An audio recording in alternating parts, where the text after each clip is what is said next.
বন্ধুরা, তোমরা সবাই কেমন আছো? তো আশা করছি যে যেখান থেকে আমার ভিডিওটা দেখছো সবাই অনেক অনেক ভালো আছো। আজকে আমি তোমাদের সাথে একটা নর্মাল ব্লাউজ ডিজাইন শেয়ার করব। চলো, তার আগে আমি তোমাদেরকে আজকে একটা জিনিস শিখিয়ে দিচ্ছি। 28 সাইজ ব্লাউজের পিট কাটিংটা কিভাবে করবে সেটা আমি তোমাদেরকে আজকে দেখিয়ে দিচ্ছি।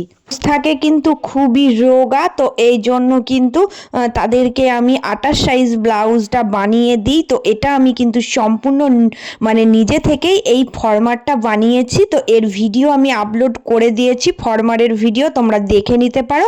তো আজকে আমি পিট কাটিংটা একদম কিন্তু তোমাদের পরিষ্কার মাপ সহ দেখিয়ে দিচ্ছি। দেখো, এই পিসটাকে আমি দুটো ভাঁজ করে নিয়েছি। তো এবার দেখো, সোজা এই লম্বায় কিন্তু 13.5-তে পয়েন্ট করবে।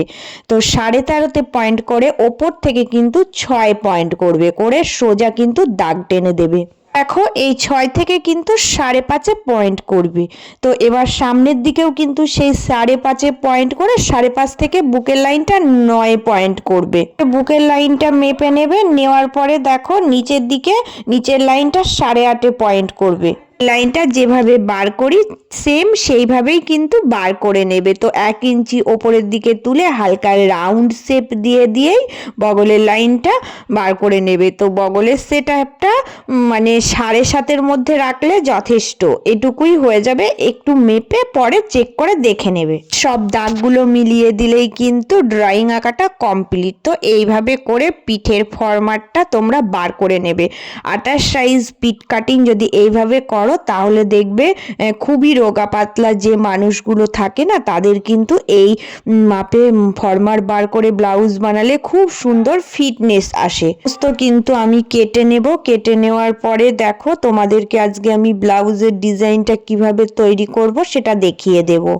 হেয়ার কাটিংটা আমি তোমাদেরকে দেখিয়ে দিচ্ছি। তো দেখো, এখান থেকে 2.5 পয়েন্ট করব।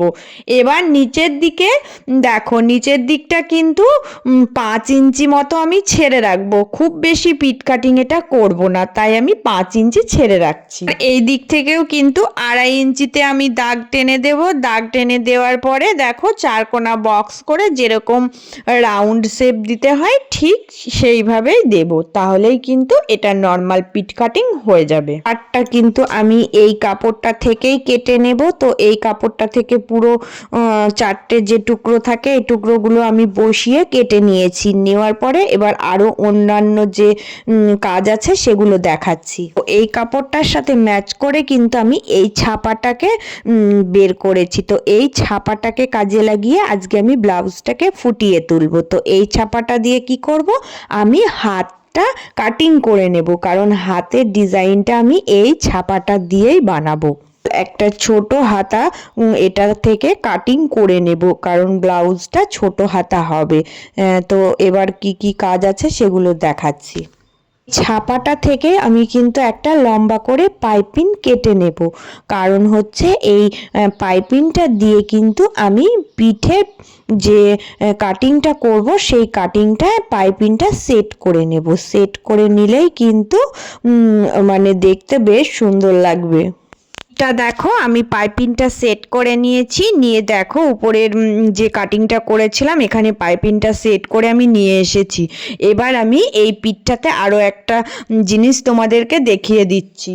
নিচের দিকে আমি কিন্তু যে হাতার কাপড়টা কেটে রেখেছিলাম ওই সিটটা থেকেই কিন্তু এই লম্বায় সোজা আমি একটা সিট কেটে নেব। নিয়ে এখান থেকে কিন্তু আমি এটা সেট আপ করে দেব, তাহলে কিন্তু ব্লাউজটা বেশি সুন্দর লাগবে আর একটা অন্যরকম ডিজাইনও হয়ে যায়। এইভাবে জুড়বে তোমাদেরকে আজকে আমি দেখিয়ে দিচ্ছি, কারণ কোনো পট্টির দরকার নেই। কোনো পট্টি ছাড়াই কিন্তু এটা একবারে জুড়ে পিঠের যে পট্টি থাকে সেটা কিন্তু কাজ হয়ে যাবে। তো এইভাবে তোমাদেরকে আজকে আমি দেখিয়ে দিচ্ছি। আমি কিন্তু এই পিঠের কাটিংটা আমি দেখো উল্টো দিকে রেখেছি। উল্টো দিকে রেখে এই যে কাপড়ের টুকরোটা এটা আমি সোজা দিকটা ভিতরের দিকে রেখে সোজা আগে একটা চাপ সেলাই দিয়ে নেব।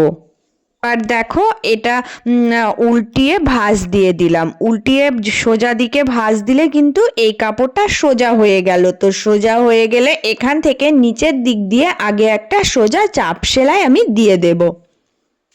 দেখো এবার উপরের এখান দিয়ে একটা সোজা চাপ সেলাই দিয়ে দিলে কিন্তু এই উপরের এই কাপড়টাও কিন্তু সেট আপ হয়ে গেল, সুন্দরভাবে কিন্তু সেটিংটা হয়ে যাবে। তো এইভাবে করে কিন্তু এই পিঠের পট্টিটা একবারেই জোড়া যায়। তো আর দ্বিতীয় কোনো পট্টির দরকার নেই, আর সুন্দর করে কিন্তু এটা ফিটনেস আসে। তো এইটা আমি তোমাদের আজকে দেখিয়ে দিলাম। এবার আমি পুরো ব্লাউজটা রেডি করে তোমাদেরকে দেখাচ্ছি ব্লাউজের লুকটা কেমন এসেছে। তো এরকম করেও ডিজাইন বানালে কিন্তু বেশ ভালো লাগে। আমি তোমাদের সাথে একটা সিম্পল ডিজাইনের ব্লাউজ বানিয়ে দেখালাম। তো এটাও আমার একটা কাজ ছিল, খুব পছন্দ করে এই ডিজাইনগুলো কাস্টমাররা। এরকম দুরকম কাপড় দিয়ে যদি বানানো যায়, মানে কাজ তুমি নিজে থেকে যতটা সুন্দর করে করতে পারবে দেখবে ততটাই ভালো হবে। তো যে কোনো কাজই হোক না কেন সেটা তুমি একটু সুন্দর করে বানানোর চেষ্টা করবে, দেখবে দেখতে ভীষণ ভালো লাগবে। সবাই কিন্তু কমেন্ট করে জানাবে আমার এই ডিজাইনটা তোমাদের কেমন লেগেছে। আর যারা প্রত্যেক দিন আমার ভিডিও দেখো অনেক অনেক ভালোবাসা রইল তাদের জন্য। যারা নতুন বন্ধু প্লিজ চ্যানেলটা সাবস্ক্রাইব করে নিয়ে পাশে থেকো। আর সবাইকে কিন্তু অনেক অনেক ভালোবাসা। আজকের জন্য এইটুকু, আবার অন্য কোনো ভিডিওতে দেখা হচ্ছে তোমাদের সাথে।